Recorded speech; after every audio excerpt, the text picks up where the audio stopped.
2024 లేదా 25లో డిగ్రీ లేదా బీటెక్ చదివారా? సాఫ్ట్‌వేర్ జాబ్ కోసం ఎదురు చూస్తున్నారా? అయితే కోడ్‌జ్ఞాన్ 100 డేస్ కోర్సులో చేరండి. జాబ్ సాధించండి. Hello madam. Hi Siri. Madam previous వీడియోలో మనం డిస్కషన్ చేసే పాయింట్‌లో అంటే చిన్న చిన్న వయసులోనే ట్రామా, యాంగ్జైటీ, డిప్రెషన్‌కి వెళ్తున్నారు అని అన్నారు. అండ్ అలాగే మీరు కూడా ఒక మాట చెప్పారు. జనరేషన్ గ్యాప్‌లో మా జనరేషన్‌లో అలాంటివి లేవు. మా పెద్దోళ్ళకైనా అండ్ మాకు కూడా అలాంటివి లేవు.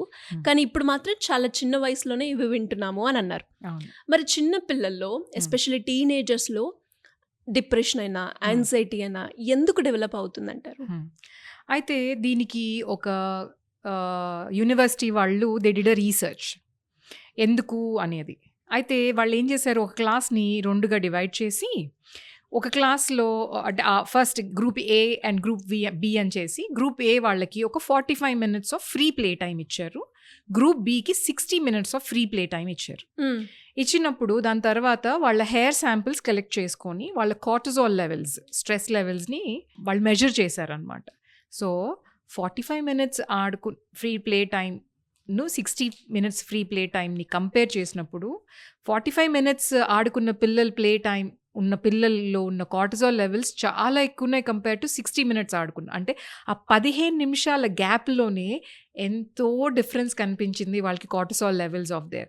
సో ఈ రోజుల్లో ఏం చేస్తున్నారు, పొద్దున్న లేచిన కానించే పిల్లలకి స్కూల్ నుంచి వచ్చి రాగానే ట్యూషన్ నుంచి వచ్చి రాగానే ఆ యాక్టివిటీ ఈ యాక్టివిటీ, మళ్ళీ ఫుడ్ తిను, హోంవర్క్ చేసావా, నిద్రపోయావా, పొద్దున్నే మా అప్పుడు మేము 5ంటికే లేచి చదివేవాళ్ళము, నువ్వు 5:30కే లెగవాలి, ఇంకొక యాక్టివిటీలో వెళ్ళాలి అని మనం వాళ్ళకి ఫ్రీ ప్లే టైం అనేది లేకుండా, అంటే వాళ్ళకి ఆ బ్రీదింగ్ స్పేస్ అనేది ఇవ్వకుండా కంటిన్యూస్గా వాళ్ళని ఏదో ఒక దాంట్లో ఎంగేజ్ చేయటం వలన స్ట్రెస్ అనేది బాగా పెరిగిపోతుంది. అందుకే ఈ మధ్య చిన్న చిన్న పిల్లల్లోనే మీరు అనే యాంగ్జైటీ, డిప్రెషన్సే కాకుండా డయాబెటీస్ అని, హార్ట్ స్ట్రోక్స్ అని ఇవన్నీ కూడా చూస్తున్నాం. అండ్ అలాగే మేడం మీరు అన్నట్టుగానే ఏవైతే ఈ రీసెర్చ్ ద్వారా మనకు తెలిసిందో దాంతోపాటు అగ్రెషన్ అండ్ అలాగే ఇరిటేషన్ ఇది ఎక్కువ అయిపోయింది. దీన్ని ఎలా హ్యాండిల్ చేయాలి పేరెంటింగ్ పరంగా మనం మాట్లాడుకుంటే? సో ఇమోషనల్ కోషంట్ అనేది ఆర్ ఇమోషనల్ ఇంటెలిజెన్స్ అనేది చాలా ఇంపార్టెంట్. సో ఇమోషనల్ ఇంటెలిజెన్స్ అని అంటే అసలు మన ఇమోషన్స్ ఏంటి, అవి ఎలా ఉంటాయి, ఎందుకు వస్తున్నాయి, దాన్ని ఎలా హ్యాండిల్ చేసుకోవాలి అనేది చాలా చిన్న ఏజ్ నుంచే కనుక మనం రెగ్యులేట్ చేయగలిగితే పిల్లల్లో, రెగ్యులేట్ చేయాలి అని అంటే ఫస్ట్ ఏం చేయాలి, మనం ఒక ఎగ్జాంపుల్ సెట్ చేయాలి. పిల్లలు చెప్తే వినరు కదా, చూసి నేర్చుకుంటారు. ఇప్పుడు చిన్నగున్నప్పుడు పిల్లలకి ఏమని చెప్తారు, బ్యాడ్ వర్డ్స్ యూజ్ చేయొద్దు అని చెప్తారు. కానీ కారులో వెళ్తున్నప్పుడు ఎవరన్నా అడ్డం వస్తే నోట్లో నుంచి ఏమొస్తుంది బయటికి, పిల్లలు అదే వింటారు, అదే నేర్చుకుంటారు. సో మనం we should learn to walk the talk. అంటే మనం ఏం చెప్తున్నాము, ఆ డిసిప్లిన్ మనలో ఉందా, ఆ టైంకి కోపం వస్తే మనం ఎలా ఆపుకున్నాము, మనం ఎలా రీజనింగ్ అవుట్ చేస్తున్నాము అనేది పిల్లలు చూసి దాన్ని బట్టే వాళ్ళు నేర్చుకుంటారు. ఇప్పుడు ఒక రోజు పిల్లలు ఇంటికి వచ్చారు, వచ్చిన తర్వాత చాలా టాంట్రమ్స్, అంటే అనవసరంగా ఏడ్చేయటం, అరిచేయటము, లేకపోతే కోపంగా మాట్లాడటమో చేస్తూ ఉన్నారు.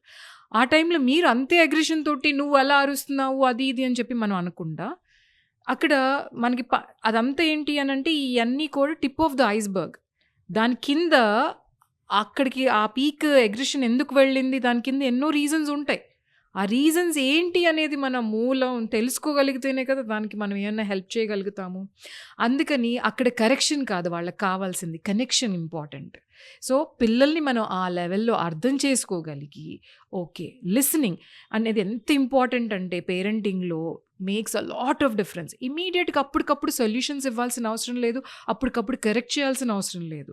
ఎందుకు అనంటే పిల్లలకి నేను చెప్తే వినే మనుషులు ఉన్నారా లేదా అనేది ఒక పెద్ద వ్యాలిడేషన్ అనమాట.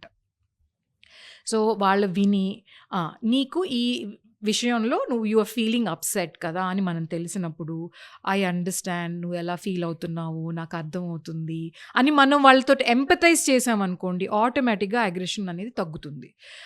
అదే ఇప్పుడు మన పార్ట్నర్ తోటి కానివ్వండి, మన ఇన్లాస్ తోటి కానివ్వండి, మన ఫ్రెండ్స్ తోటి కానివ్వండి, ఇంకొక ఫ్యామిలీ మెంబర్తో కానివ్వండి, మనం ఎలా బిహేవ్ చేస్తున్నాము గివెన్ సినారియోస్లో అవి కూడా చూసి పిల్లలు నేర్చుకుంటూ ఉంటారు.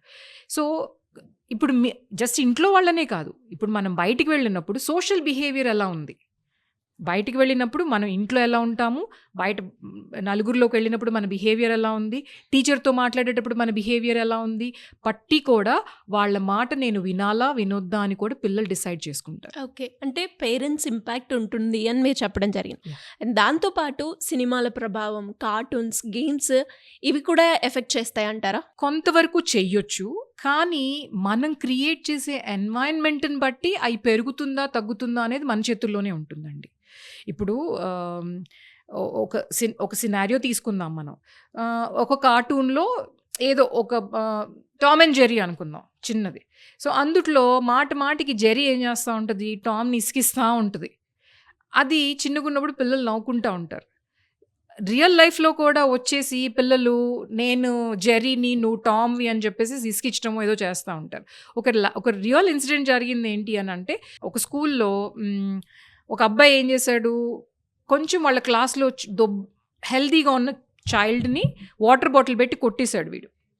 ఎందుకు అంటే చోటా భీమ్ చూసి ఇన్స్పైర్ అయ్యాడు అనమాట వాడు. అందులో కాలియా అనే ఒక క్యారెక్టర్ కొంచెం దొబ్బుగా హెల్తీగా ఉంటాడనమాట. సో అసలు అబ్బాయి ఏం అనకుండానే వీడే అది కాలియా అని ఊహించేసేసుకొని వీడు చోటా భీమ్ అనుకొని రియల్ అని ఫీల్ అయిపోయి వెళ్ళి వాడిని హర్ట్ చేశాడు. దాంతో ఆ పిల్లాడు ఏం చేశాడు, జస్ట్ వాడిని వాడు ప్రొటెక్ట్ చేసుకోవడానికి వాడు ఇలా తోసేశాడు. సో కింద పడినందుకు వీడు సన్నగా ఉన్నాడు కదా, వీడికి దెబ్బ ఎక్కువ తగిలింది. ఇది వీడి దెబ్బ కనిపిస్తూ ఉంది. చూసే వాళ్ళందరికీ ఏంటి అసలు సినారియో ఏంటి ఎవరు పట్టించుకోవాలా, టీచర్స్ అందరూ కూడా. ఎంతసేపటికి వీడు చిన్నాన్ని చేసేసి వీడిని తోసేశాడు, వీడికి పెద్ద దెబ్బ తగిలిపోయింది అని చెప్పి గోల. కానీ ఇద్దరు పిల్లల్ని కూర్చోబెట్టుకొని కనుక్కుంటే అసలు ఏం జరిగింది అని అంటే తెలిసింది ఏంటి అని అంటే, నేను చోటా భీమ్ చూసి ఇన్స్పైర్ అయ్యి నేనే చోటా భీమ్ అనుకో నేనే వెళ్ళి ఫస్ట్ వాడిని కొట్టాను అని పిల్లాడు చెప్పాడు అనమాట. సో అప్పటి వరకు పేరెంట్స్కి కూడా ఐడియా లేదు. వాళ్ళ పేరెంట్స్ ఏమంటారు, అసలు మా పిల్లాడు ఎవరిని కొట్టడు, అలాంటిది మా పిల్లాడికి ఇంత పెద్ద దెబ్బ తగిలిందని వాళ్ళు అప్పటి వరకు ఏడుపు. వాళ్ళ అబ్బాయే కొట్టానని ఆ పిల్లాడు చెప్పిన తర్వాత కానీ ఆ పేరెంట్స్ రియలైజ్ అవ్వలేదు. సో ఇవన్నీ కూడా కార్టూన్స్ నాన్న బయట జరిగినప్పుడు దెబ్బలు తగులుతాయి, అలా ఉండకూడదు అని చెప్పి మనం ఎంపతి అనేది నేర్పించుకోవాలి. నొప్పి చేస్తుంది, బాధ కలుగుతుంది అనేది పిల్లలకి ఫస్ట్ నుంచి కూడా ఎంపతి అనేది నేర్పించుకోవాలి. అప్పుడు ఆటోమేటిక్గా ఇవన్నీ కూడా కంట్రోల్ చేసుకోవచ్చు. అంటే ఇప్పుడు మనం బయటికి వెళ్ళినప్పుడు చెత్త కుప్పు ఉంటుంది, ఒక మంచి గార్డెన్ ఉంటుంది, ఎందుట్లో నుంచి పిక్ చేసుకుంటారు అనే ఒక చాయిస్ మనం ఇవ్వాలి పిల్లలకి. నేను గార్డెన్లో నుంచే పిక్ చేసుకుంటాను అన్నప్పుడు బయటికి వెళ్ళినప్పుడు బ్యాడ్ థింగ్స్ ఉంటాయి, గుడ్ థింగ్స్ ఉంటాయి. నీ అవగాహనతో నువ్వు తెలుసుకోవాలి, అది బ్యాడ్ థింగ్ నేను చేయకూడదు, ఇది గుడ్ థింగ్ నేను చేయొచ్చు అని చెప్పి అలా పిల్లలకి నేను మా స్కూల్లో పిల్లలకి నేను ఏం చేస్తూ ఉంటాను అని అంటే, హౌ టు మేక్ డిసిషన్స్ అనేది ఒక ఫార్ములా చెప్తానమాట. నేను దాన్ని PMI అంటాను, plus minus and interesting points అనమాట. సో ఏ డిసిషన్ తీసుకునే ముందైనా దానికి ఉన్న ప్లస్ పాయింట్స్ ఏంటి, దానికి ఉండే మైనస్ పాయింట్స్ ఏంటి, దానికి ఉండే ఇంట్రెస్టింగ్ పాయింట్స్ ఏంటి అనేది పిల్లలు వ్యాలిడేట్ చేసుకోగలిగితే, లెట్ ఇట్ బి ఒక చిన్న బొమ్మ కొనుక్కోవాలనుకున్నా, లేకపోతే రేపొద్దున ఒక పెద్ద ఈ యూనివర్సిటీకి వెళ్ళాలా వద్దా అనుకోవాలనుకున్నా, లేకపోతే whatever the decision, any డిసిషన్లో ఇవి చాలా హెల్ప్ చేస్తాయి. ఇలాంటి చిట్కాలు మనం పిల్లలకి నేర్పించుకోగల. PMI, P for plus, M for minus, I for interesting. Great ma'am. And మీరు అన్నట్టుగానే ఇప్పుడు ఏవైతే చెప్పారో PMI కావచ్చు, అండ్ దానికన్నా ముందు యాంగ్జైటీ, డిప్రెషన్ ఇవన్నీ ఎందుకు డెవలప్ అవుతున్నాయి, ఎలా ఓవర్కమ్ చేయాలి అని, మరి ఇవి రెండు ఇంపాక్ట్ స్టడీస్ మీద ఎలా ఉంటాయి అంటారు? చాలా ఎక్కువగా ఉంటాయండి. ఎందుకంటే స్ట్రెస్ ఉన్న చోట పిల్లలు నేర్చుకోలేరు. హ్యాపీ బ్రెయిన్ ఉన్నప్పుడే వాళ్ళు రిసీవింగ్ ఉంటుంది. అండ్ లెర్నింగ్ కూడా ఎలా అవుతుంది అనేది మనం బ్రెయిన్ గురించి కూడా కొంచెం నేర్చుకోవాలి. అంటే how our brain works, how our body works అనేది తెలుసుకున్నప్పుడు ఆటోమేటిక్గా ఇవన్నీ కూడా everything will fall in to place. To start with I'll tell you about బ్రెయిన్లో పిల్లలకి చిన్నగున్నప్పుడు 8 years వచ్చేంత వరకు కూడా, అంటే 7 years నిండేంత వరకు కూడా టెంపరరీ మెమరీ ఎక్కువగా ఉంటుంది పిల్లలకి. అంటే ఏదైనా చెప్పినా చిలకలాగా మళ్ళీ రిపీట్ చేసేయగలుగుతారు. అప్పటికప్పుడు నేర్చేసుకున్నారు, అబ్బో మా పిల్లలు జీనియస్ అనుకుంటాం అందరం. కానీ అది పర్మనెంట్ మెమరీలోకి వెళ్ళదు పిల్లలకి. సో 4 రోజులు అడగకపోతే ఆ విషయం గురించి వాళ్ళు మర్చిపోతారు.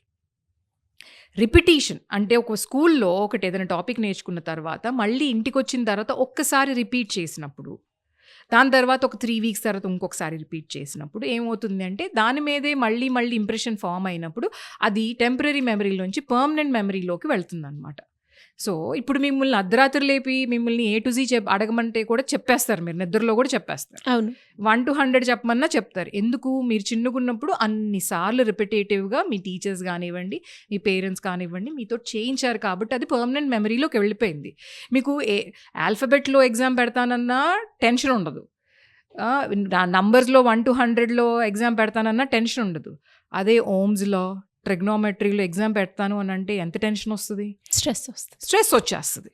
సో లెర్నింగ్ అనేది బ్రెయిన్లో ఎలా జరుగుతుంది, న్యూరల్ కనెక్షన్స్ అనేవి ఎలా ఫామ్ అవుతాయి అనేది నేర్చుకోగలిగితే హెల్ప్ అవుతుంది. కొంతమంది పేరెంట్స్ ఒక్కొక్కసారి ఏమంటారు, మేము స్కూల్కి పంపిస్తున్నాం కదా మళ్ళీ ఇంటి దగ్గర కూడా మేము చెప్పుకోవాలా అని అంటారు. మీరు చెప్పొద్దు, జస్ట్ రిపీట్ చేయించుకోండి పిల్లలతోటి. సో దట్ అది టెంపరీ మెమరీలోంచి పర్మనెంట్ మెమరీలోకి షిఫ్ట్ అవ్వగలుగుతుంది. అప్పుడు అండ్ లాస్ట్ మినిట్ వరకు వదిలేయొద్దు. రేపు ఎగ్జామ్ అంటే ఈరోజు కూర్చొని రివిజన్ చేయటం కాదు.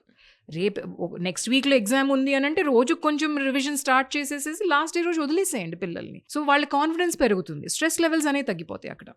అలాగే బాడీ కూడా సన్ రైజ్ నుంచి సన్సెట్ వరకే దానికి యాక్టివిటీస్ అన్నీ కూడా మనం సెట్ చేసుకోవాలి మన బాడీకి కూడా.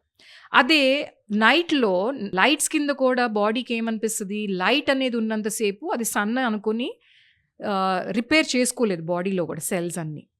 సో అది మనం గుర్తుపెట్టుకొని ఎంత మనం అడ్వాన్స్ అయినా, ఎంత లైట్లు కనుక్కొని, ఎన్ని ఫ్లడ్ లైట్లు పెట్టుకొని ఇంట్లో ఉన్నా అది మన హెల్త్కి ఎలా ఇంపాక్ట్ చేస్తుంది అని దాని రిపర్కషన్స్ ఏంటి అని తెలుసుకుంటే ఆటోమేటిక్గా మనకి స్ట్రెస్ లెవెల్స్ తగ్గిపోతాయి. అంటే తినాల్సిన టైంలో ఫుడ్ తిని, దానికి అరగాల్సినంత టైం ఇచ్చి, దాని తర్వాత స్కూల్కి వెళ్ళాల్సిన టైంలో స్కూల్కి వెళ్ళి, రావాల్సిన టైంలో వచ్చి, దాని తర్వాత రిలాక్సిన టైంలో రిలాక్స్ అయినప్పుడు స్ట్రెస్ లెవెల్స్ ఉండవు. ఇవి చేయకుండా పొద్దున్నే 8:30 స్కూల్ అయితే 8ంటికి లేపి పద అని రష్ చేసినా స్ట్రెస్ లెవెల్స్ పెరుగుతాయి. స్కూల్ నుంచి ఇంటికి వచ్చిన తర్వాత ఇలా అన్ని యాక్టివిటీస్లో పెట్టినా స్ట్రెస్ లెవెల్స్ పెరుగుతాయి. ఇవన్నీ ఎక్కడ చూపిస్తుంది ప్రభావం? మళ్ళీ వాళ్ళ మార్క్స్ మీద, వాళ్ళ ఎగ్జామ్స్ మీద, వాళ్ళ స్టడీస్ మీదే కదా చూపించేది ప్రభావం అంతా కూడా. సో ఎప్పుడైనా సరే మీ పిల్లలు బాగా చదువుకోవాలి అని అంటే వాళ్ళకి ఒక మంచి బాడీ క్లాక్ని ప్రిపేర్ చేయండి. ఓకే. సో బాడీ క్లాక్ ఏంటి అని అంటే పొద్దున్నే 5:30, 6ంటికే లేపండి పిల్లల్ని. వాళ్ళు బ్రష్ చేసుకున్నాక కాసేపు పాలు తాగిన తర్వాత కొంచెంసేపు ఏదో న్యూస్ పేపర్ చదవటం, లేకపోతే ఏదో ఒకటి అట్లాంటి చిన్న యాక్టివిటీ పెట్టుకోండి. దాని తర్వాత బ్రేక్ఫాస్ట్ చేసిన తర్వాత స్లోగా స్నానం చేసి ముందే రెడీ అయిపోతారు. సో దాని తర్వాత అలా చేసుకున్నప్పుడు ఏమవుతుంది అని అంటే స్ట్రెస్ అనేది ఉండదు అండ్ అలాగే స్టడీస్ మీద ఇంపాక్ట్ కూడా ఉంటుంది. అందుకే ఒకప్పుడు చిన్నగున్నప్పుడు వాళ్ళందరూ అలా పెరిగిన వాళ్ళకి చిన్నగున్నప్పుడు కోపాలు తాపాలు రాలేదండి. అవును మేడం. సో ఆరోగ్యమే మహాభాగ్యం. అండ్ మీరు అన్నట్టుగానే ఎస్పెషల్లీ స్టడీస్ మీద చాలా ఇంపాక్ట్ అయితే చూపిస్తుంది. ఇవన్నీ అవాయిడ్ చేసి ఈ రకంగా మనం ఉంటే బాడీ క్లాక్ కూడా చాలా ఎఫెక్టివ్గా వర్క్ చేస్తుంది అని చెప్పడం జరిగింది. అండ్ ఒక్కసారి అంటే స్కూల్లో ఫ్రీ పీరియడ్ గురించి కావచ్చు, లేదు అంటే మీరు అన్నారు చివరిగా ఒక స్టూడెంట్ సక్సెస్ అవ్వాలి అన్న కూడా ఇవన్నీ పాటించాలి అన్నది, అది ఎలా ఉంటుందో నెక్స్ట్ ఎపిసోడ్లో కంటిన్యూ చేద్దాం మ్యామ్. తప్పకుండా. Anyways thank you ma'am, thank you so much. Welcome.